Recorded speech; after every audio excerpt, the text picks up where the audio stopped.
Muy buenas tardes a todos, queridos amigos. Saludamos a nuestros 86.200 suscriptores.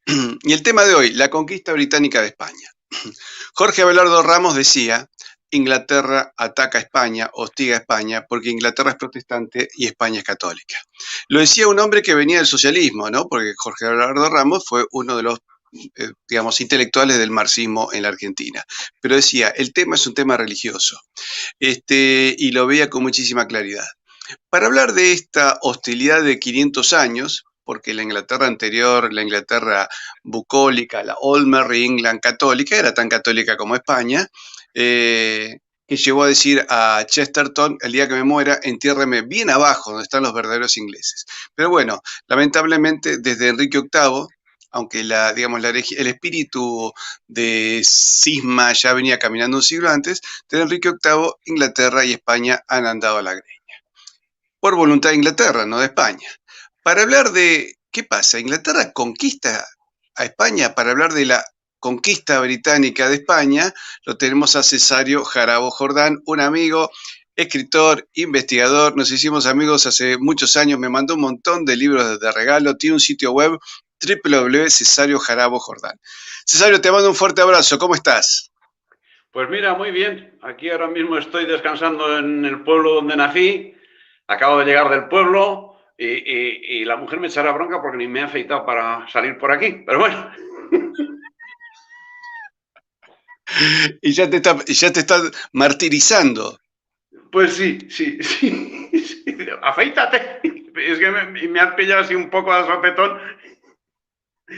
No Bueno. importa, no importa. Cesario, lo curioso que vos, digamos, tu formación original no era la historia. Un día nos conocimos y Cesario sabía muchísimo. Vos le preguntabas de cualquier rey español, lo sabía. De esto lo sabía.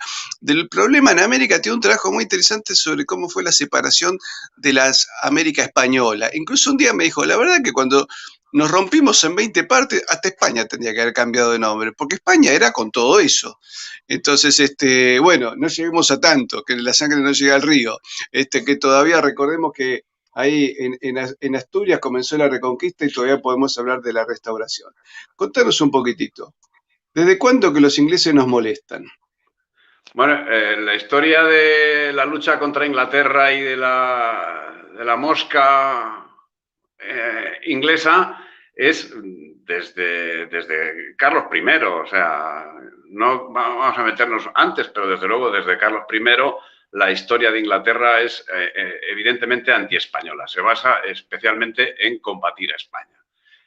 Eso toma cuerpo inmediatamente desde cuando empieza la conquista, sobre todo cuando ya se toma México y toda esta historia, cuando el papado le da a España y a Portugal la prioridad sobre esos territorios, ellos y los franceses se lo toman a una ofensa bastante importante y lo que hacen es armar barcos para combatir de forma pirática a los barcos españoles que atravesaban el Atlántico.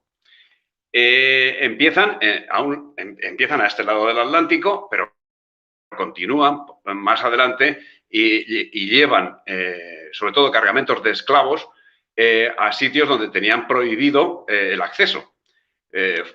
Primero eran las Antillas y luego el resto de América, por todas partes.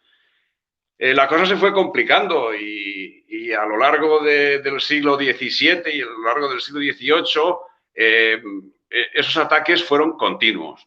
Hubo una serie de guerras de gran importancia entre España e Inglaterra que se desarrollaban principalmente en el mar y en donde los piratas que en tiempo de paz ejercían su actividad como piratas declarados, en tiempo de guerra lo que se hacían era que se convertían en aliados de la armada inglesa con patente de corso y bueno, o sea, cuidado que eso está legalmente, la segunda parte, digamos que la patente de corso era un derecho de todas las naciones. Lo que no es entendible es que en tiempo de paz fuesen piratas y en tiempo de guerra fuesen corsarios. Esa es la actividad que han tenido a lo largo de todo este tiempo. De una manera u otra te robaban, legalmente o ilegalmente, pero venían a robar. Efectivamente, ¿no? Y en el tema de la esclavitud, por ejemplo, que es un tema que, bueno, lo podremos hablar más adelante porque este es otro trabajo que también tengo hecho, es interesante porque si hay en el mundo un país esclavista es Inglaterra. Y sin embargo es quien derogó la esclavitud. Tengo mis convicciones al respecto de por qué una cosa y por qué otra. Pero bueno, eso es un tema ahora mismo marginal para el tema que queremos tratar. No sé, si me preguntas una cosa o yo sigo... No, estoy fascinado. Lo que sí, tratá de ver si podés dejar la cámara quieta en algún lado. ¿Estás sentado? No, estoy de pie. Estoy, como te digo, en el pueblo. Estoy sin batería en el teléfono. Bueno, vamos a hablar el tiempo que podamos. Si se corta, se corta. Cesario, el tema de los piratas, ¿cuánto nos perjudicó realmente? Porque tengo entendido que la mayoría de sus ataques fracasaron. Sí, efectivamente. O sea, ten en cuenta que tanto Inglaterra como Holanda, principalmente Holanda e Inglaterra, también Francia, estuvieron combatiendo tanto en el Atlántico como en el Pacífico. De una manera constante. Incluso llegaron a tener relación con mapuches sublevados que en principio les brindaron el apoyo a Inglaterra. Pero al ver que la actividad de los ingleses no era precisamente favorable hacia los mismos mapuches, acabaron poniéndose en contra. Bueno, ese es un hecho concreto, pero toda la acción de la piratería estaba llevada desde Londres y desde Ámsterdam a través de la Compañía Holandesa de las Indias Occidentales, que era una compañía de piratas. Su actividad era el tráfico de esclavos y la piratería. Y entonces, estos, tanto en el Atlántico como en el Pacífico, estuvieron hostigando a la España americana de una manera permanente. ¿Qué sucede? Que primero en el Pacífico no había armada, porque en el Pacífico se especulaba que los ingleses no sabrían ni podrían llegar. Finalmente, Drake atravesó, logró llegar a América, logró llegar al Pacífico y atacó toda la costa del Pacífico, haciendo verdaderos estragos en los asentamientos españoles que no tenían defensa, que no había armada. En ese momento se creó una armada. También se creó en el Caribe y la verdad es que fue muy efectiva, porque de hecho los asentamientos que llegaron a tener los ingleses son minúsculos. O sea, date cuenta que lo que hoy en día podemos ver, tanto de la piratería inglesa como de la piratería francesa, se refleja hoy en las posesiones, en los territorios anglófilos, anglófonos y francófonos que existen en América. Mira cuántos son, mira cuáles son. Son verdaderamente muy pocos, son islas minúsculas, islas que España había abandonado porque carecían de interés, de todo tipo de interés. No había ni personas, no había nada que producir, no había nada que explotar. Y entonces esos territorios son los que la piratería fue ocupando. Lo que pasa que luego ya cuando se tomó Jamaica, eso ya estamos hablando de otro cantar, pero es que cuando la toma de Jamaica debemos hablar de una actividad de la piratería judía que fue de una gran importancia. Sí, hay un trabajo muy interesante hecho por el Instituto de Estudios Judíos de Caracas. Los historiadores judíos de ahí del Caribe han hecho varios trabajos e incluso uno publicó un artículo que se llama Piratería Kosher, muy interesante, hecho por su propia colectividad, muy bueno. Cesario, tengo problemas de conexión. Sí, vemos, no te preocupes, si en algún momento ves que tenés problemas, salís de pantalla y volvés a entrar. Y yo te vuelvo a tomar. Eso. No me atrevo a tocar nada. No me atrevo a tocar nada porque me temo que la liaría. No te preocupes. Acá estamos viendo tu libro, La conquista británica de España. Acá entonces, ¿cuáles son los primeros puntos que tocas? Se jorobó. No, yo te escucho, te estoy escuchando perfectamente. Te estoy Ah, ¿me escuchando estás perfectamente. escuchando? Pues es que, Sí, sí, perfectamente. En algún momento se esto va a es que normalizar tu imagen. A ver, vos no te preocupes, no, mientras se no, escuche. me temo que esto se va a cortar. Es que estoy en un pueblo de la Castilla profunda donde las conexiones estas son un poco difíciles. Y yo, por lo que estoy viendo, me temo que te voy a dejar. No, bueno, ¿Me bueno, escuchas?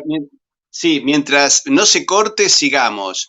Escúchame, Vale. Cesario, tu libro, ¿cómo se puede conseguir la conquista británica de España? Pues la verdad es que lamentablemente en América no se puede conseguir porque es un libro que ahora mismo en papel pesa 1 kilo. Y lo he editado por mi cuenta en Castellón.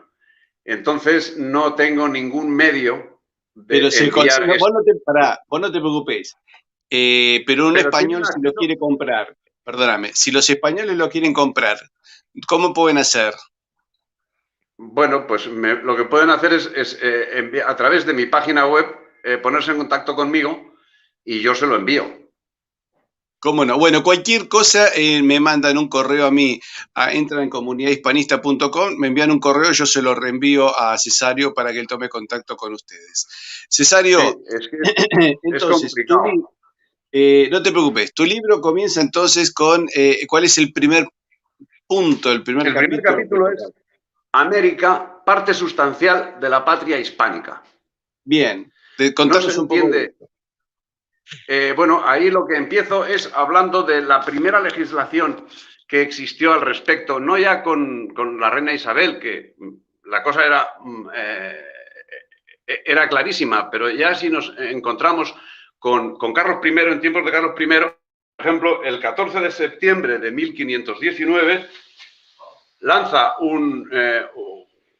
una orden en la cual dice que las Indias occidentales estén siempre reunidas a la corona y que no se puedan enajenar.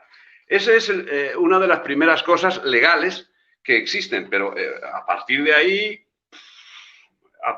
el cuerpo legislativo es enorme.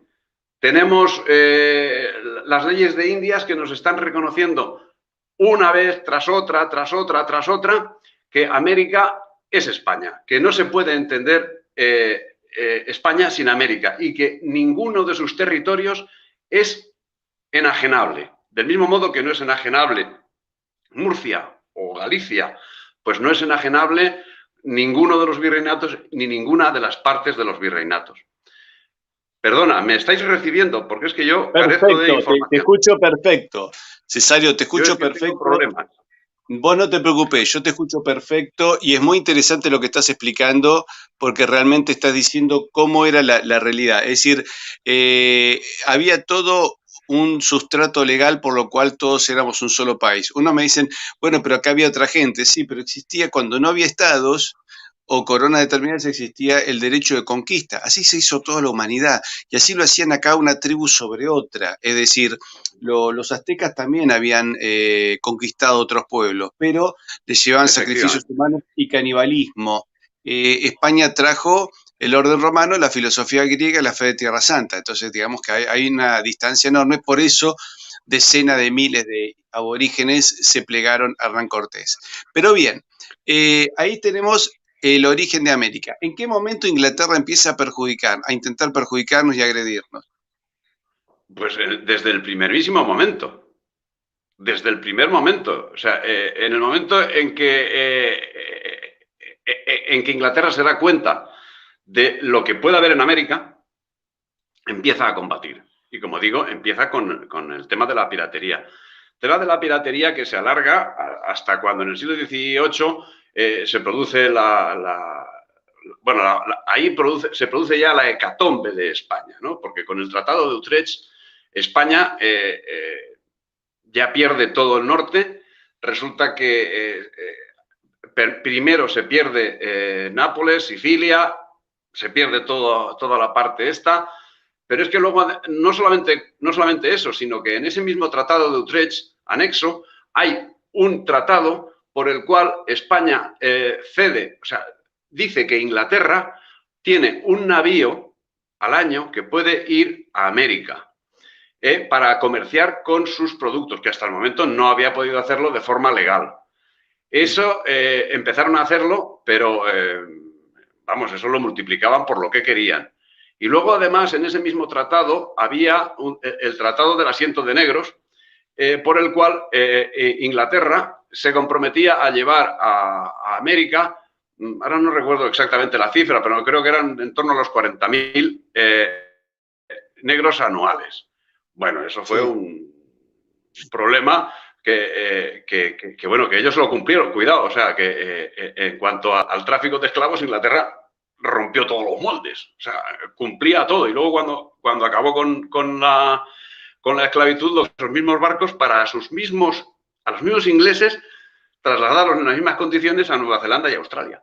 Pero bueno, ¿cuándo empezó el enfrentamiento abierto? Pues a todo lo largo del siglo XVII, del siglo XVIII, o sea, sobre todo del siglo XVIII, a pesar del Tratado de Utrecht, se produjeron hasta 4 guerras con Inglaterra.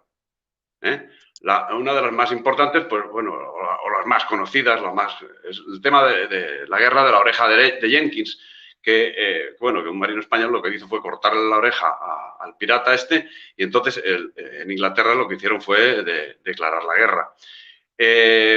Tras toda esa cuestión estaba el tema del esclavismo, estaba el tema del tráfico de esclavos y estaba el tema del contrabando, que era lo que en definitiva estaba basada en Inglaterra, porque a partir de este momento, que es cuando se produce la revolución industrial, Inglaterra tenía un exceso de productos, muy malos, por cierto, pero que estaba obstinada en vender en América, en cualquier sitio. Y por supuesto lo consiguieron. Y sobre todo lo consiguieron cuando ya llegó la explosión de la patria en trocitos infectos, pues entonces, bueno, con todos los libertadores que habían pasado por Inglaterra, todos,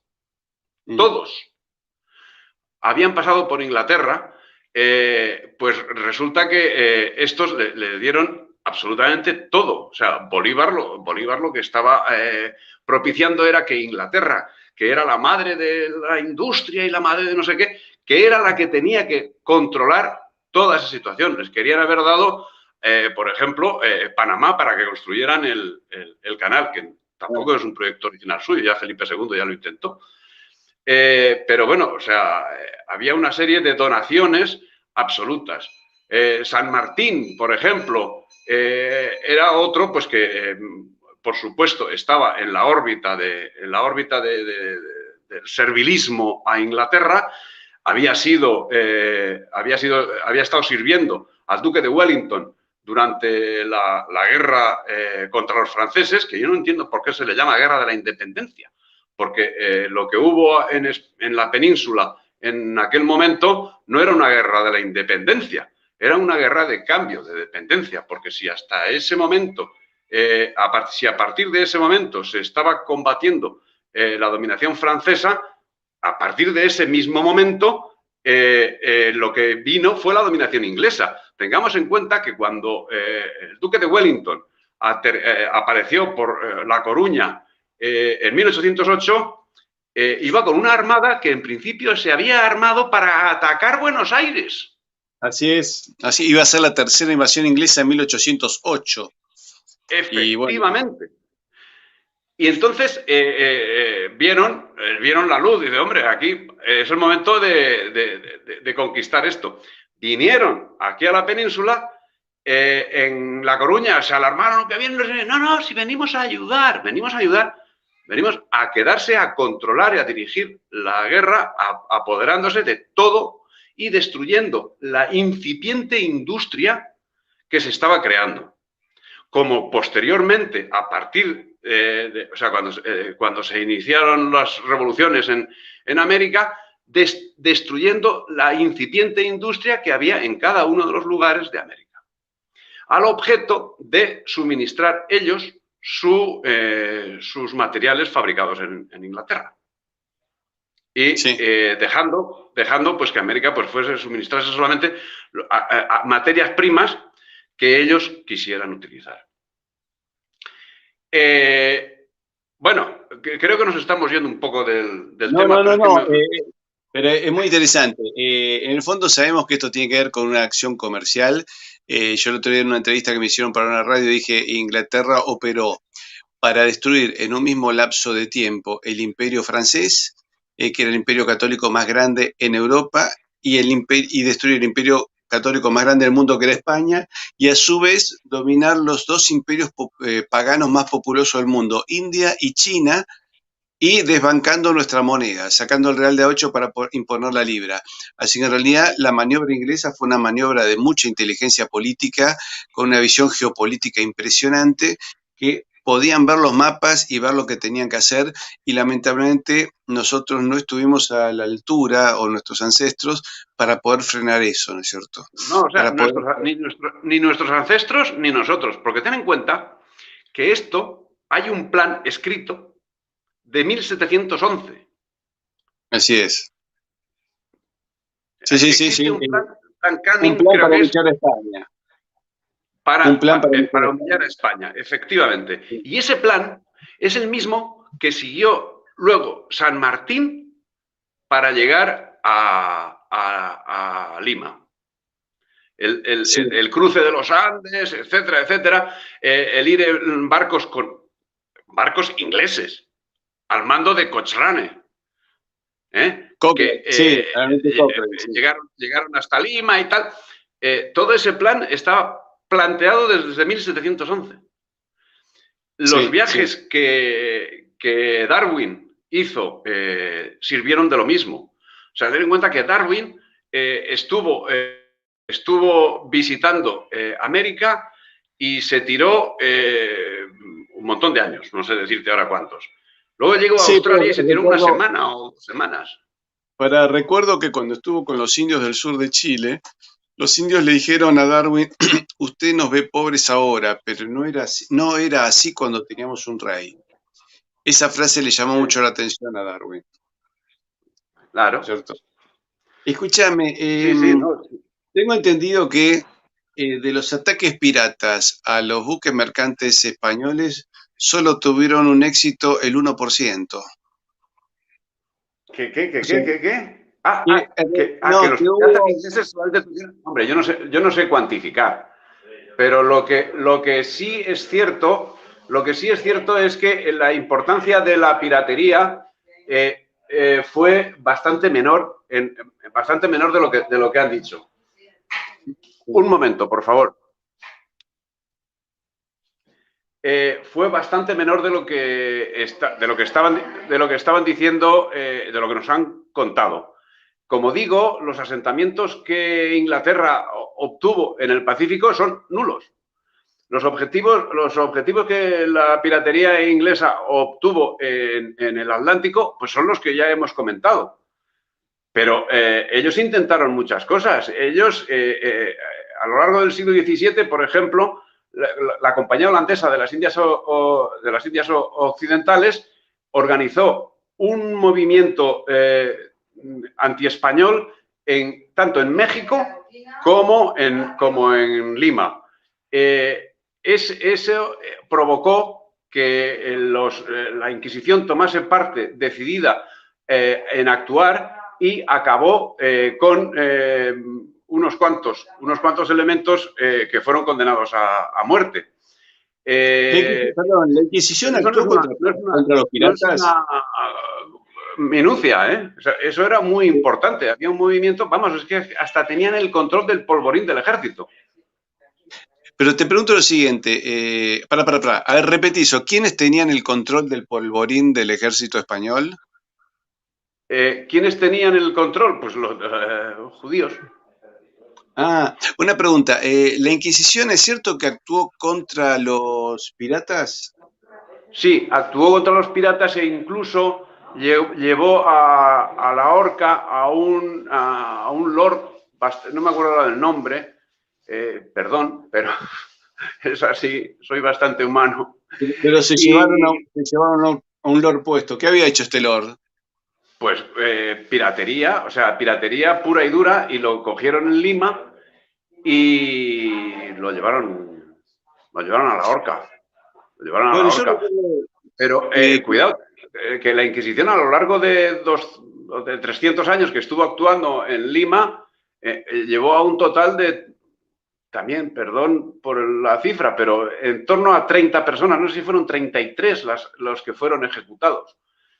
Sí, bueno, vos, por ejemplo, te cuento algo, Cesario. En Chile hubo, creo que, 2 causas para la Inquisición que fueron derivadas a Lima, porque Chile tenía ahí como podía tomar la causa, pero la tenía que derivar a Lima. Y fueron apenas 2. Uno era un pirata francés y el otro creo que otro pirata inglés, pero ninguno era, digamos, una monja carmelita, eran un par de delincuentes, ¿no? Pero en realidad, sí, la Inquisición, contra lo que la gente imagina, fue un tribunal bastante reducido para casos muy puntuales.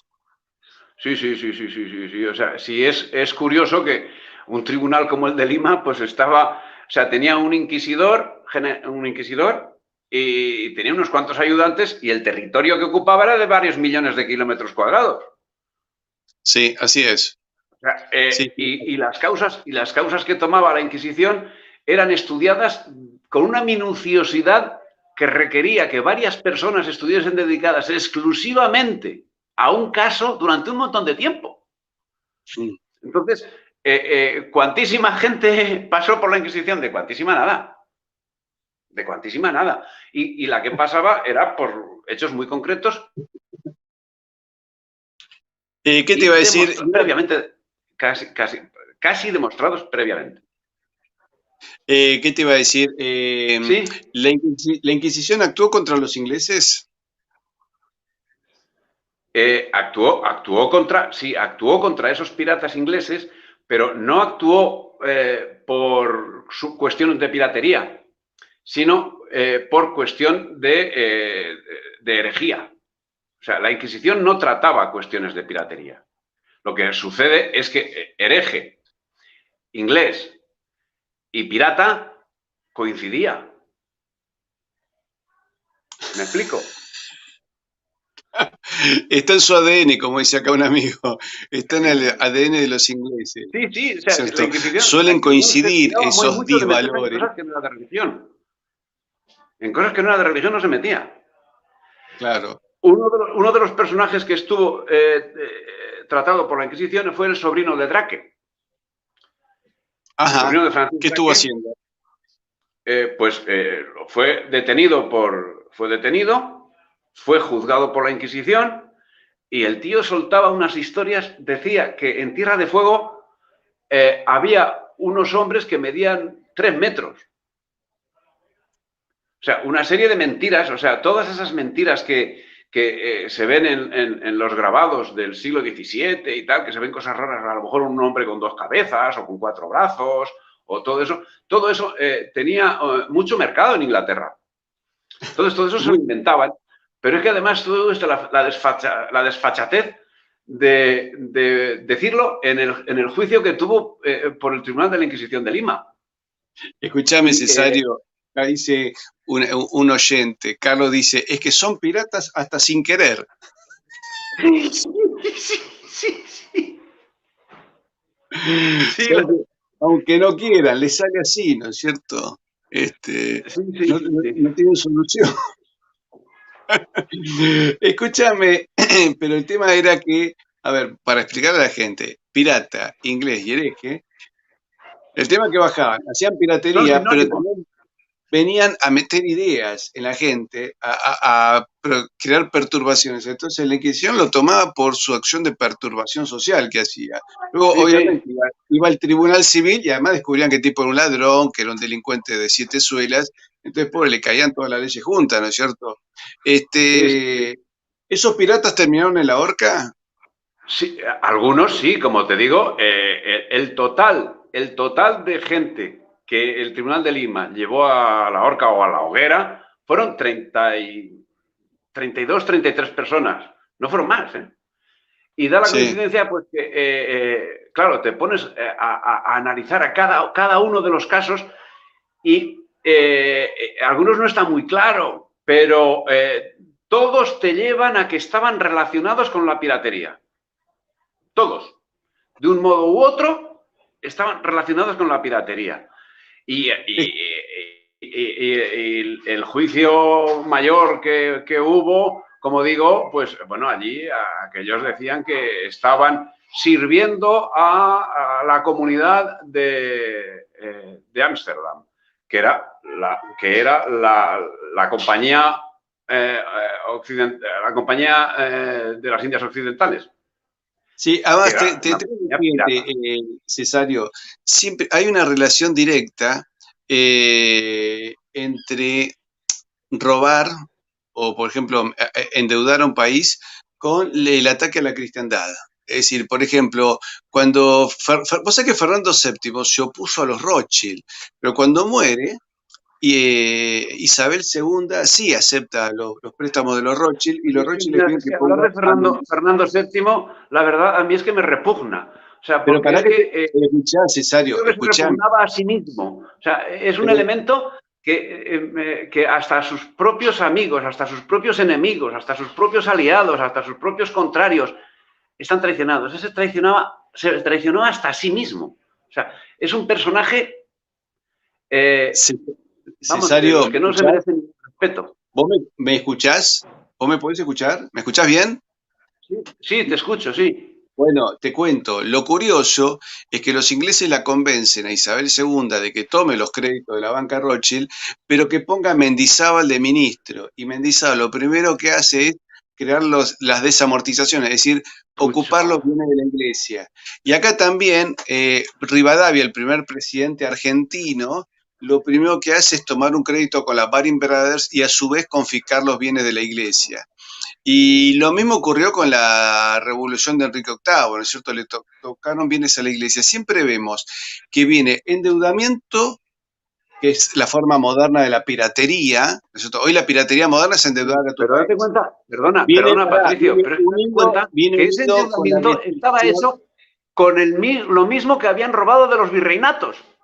Por eso te digo, pero lo que te quiero decir es lo siguiente, que viene el endeudamiento de un pueblo unido a su destrucción moral y religiosa. El actual presidente nuestro parece que se dice que recibe dinero de Soros, pero a cambio de eso metió la ley de aborto y todas aquellas, y ahora prohibieron el culto católico por esta situación sanitaria, ¿no es cierto? Pero no prohíben encuentros políticos de ellos, por ejemplo, ¿no es cierto? No prohíben encuentros masivos de televisión, pero sí prohíben el culto católico. Entonces viene endeudamiento más destrucción de la cristiandad. Eso se ve siempre.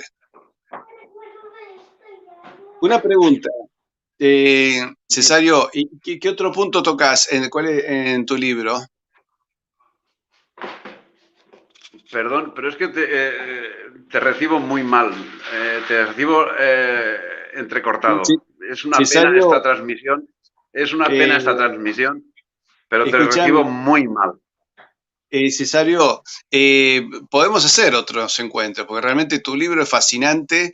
Yo he leído tu material, he visto también cosas tuyas en internet y son realmente hermosas. Cesario es un investigador de peso. Tendrían que darle un premio, el premio Princesa de Asturias. Lástima que el premio Princesa de Asturias se lo han dado ahora a una bruja. Si no me leen Este, ni mis hijos, hombre. le han dado, es una cosa espantosa quien le han dado ahora el premio Princesa de Asturias, con lo cual presumo que vamos a terminar que los verdaderos investigadores no van a ser más premiados en España. ¿Qué te iba a decir?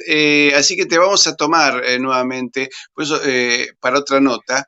Así que les pido a todos que busquen a Cesario Jarabo Jordán y acá vuelvo a poner la imagen de su libro que se llama La conquista británica de España. Así que cualquiera que esté interesado, ya saben, les pedimos a todos que se suscriban a nuestro canal, que lo compartan, pero además nos manden un correo comunidadhispanista.com y ahí los comunicamos con Cesario para aquellos, sobre todo los que son de España, de Portugal o que puedan estar cerca, para que él les pueda, puedan contactar con él para comprar un libro. Pero realmente no solo este libro, sino ¿cuántos libros has escrito ya, Cesario? Pues unos cuantos. Sobre el cantonalismo, sobre la piratería, sobre... bueno, espera, sobre los movimientos secesionistas en España a lo largo de los siglos. En fin, tengo una treintena larga de trabajos. Bueno. Escúchame, Cesario, te voy a llamar para otro encuentro. Acá le mandamos un saludo a Carlos. Pero que no me encuentres en mi pueblo, porque es que aquí en mi pueblo las condiciones son pésimas. Ya veremos, pero Castilla se hizo reconquistando, así que vamos a ver si reconquistamos nuevamente la conectividad. Saludamos a Carlos, que nos invita a conocer su perfil, pero no sabemos cuál es tu perfil, salvo que sea Facebook, si no nos mandas tus datos ahí a nuestro correo en comunidadhispanista.com. Y a todos ustedes, queridos amigos, espero que hayan disfrutado esta charla con Cesario. Como ven, los piratas, los intereses de la corona británica, el anglicanismo, todos ellos enfrentados por España, por soldados españoles, por sacerdotes inquisidores, por la corona, pero acá recién empezamos por indios. Y los indios que también lucharon por el rey. Por eso recién en este primer encuentro empezamos a arañar apenas los problemas entre España e Inglaterra. Entonces con eso creo que tenemos para hacer varios programas. Y a todos ustedes, queridos amigos, ya saben, los invitamos también queremos mostrarle algo. El domingo vamos a hacer una emisión especial, te estoy contando, Cesario, con otro canal de Asia TV, con el programa Humo y Espejos y nuestro canal. Vamos a hacer un trabajo en conjunto con Marcelo Ramírez. Vamos a hablar sobre Francia, al borde de la autodestrucción, 2 miradas que vamos a agregar, y vamos a explicar el tema de las cartas abiertas de los militares franceses advirtiendo de los riesgos a la seguridad nacional francesa. Esto resulta una señal de alarma que se suma a las crisis recurrentes que experimenta el país, agudizados por el conflicto con los chalecos amarillos, la inmigración y las diferencias internas por las políticas del progresismo y el nacionalismo. El mismo problema que está sufriendo España con el problema de Ceuta y Melilla. Tierras que ya eran cristianas y visigodas muchísimo, hace 2000 años. Cesario, el tema de Ceuta lo podremos tratar en otro programa también. Bueno, lo trataremos no con tanta fuerza como lo otro, pero sí, o sea. Ya lo trataremos. Ceuta y Melilla eran de la España tingitana. Ahí está, vamos a tratar eso. Cesario, te mando un fuerte abrazo y a todos ustedes, queridos amigos, ya saben, los invitamos a suscribirse a nuestro canal, a compartirlo con sus amigos y a ponerle me gusta si les ha resultado su interés. Y por supuesto los invitamos a todos a participar del tercer foro de empresarios por la hispanidad, 4 y 5 de junio. Un abrazo grande para todos.